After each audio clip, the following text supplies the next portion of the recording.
একজন বড় ভাই আমার একটি কমেন্টসে বললেন যে ভাইয়া ভিডিও বানানোর জন্য আসলে সবসময় আমরা একটা চিন্তায় ভুগি যে আমার পরিচিত মানুষরা কি বলবে, কি সমালোচনা করবে বা কিভাবে তারা দেখবে এই ভিডিওটা। আপনাদের জন্য একটা সাজেশন আমি বলি, ফেসবুকে কন্টেন্ট ক্রিয়েটর হতে হলে প্রথমে যে গাইডলাইন থাকে সেটা হলো প্রতিদিন আপনাকে 3টা করে ভিডিও ছাড়তে হবে। আর ওইটা পূরণ করতে হলে আপনি প্রতিদিন 3টা করে ভিডিও আপলোড করতে হবে।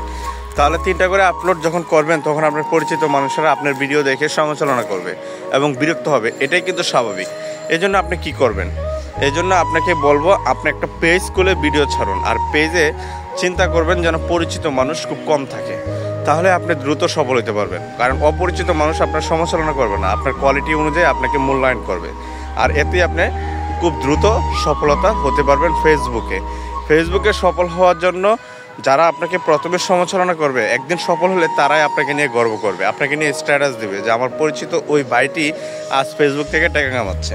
সুতরাং কারো সমালোচনায় আপনি পিছিয়ে যাবেন না, আপনার লক্ষ্য থেকে আপনি এক চুলও নড়চড় হবেন না। আপনার ভিডিও করে যান, আপনার যে প্রতিভা আছে তা প্রকাশ করুন, দেখবেন সফল হতেও পারেন, তবে হওয়াটাই স্বাভাবিক। কারণ ফেসবুকে যাদের কিছু না কিছু সফলতা অর্জন করেছে তারা সবাই কিন্তু এইভাবেই অর্জন করেছে, অর্থাৎ তারা কারো সমালোচনার দিকে না তাকিয়ে তাদের কাজ করে গেছে, তারাই কিন্তু আজ সফল।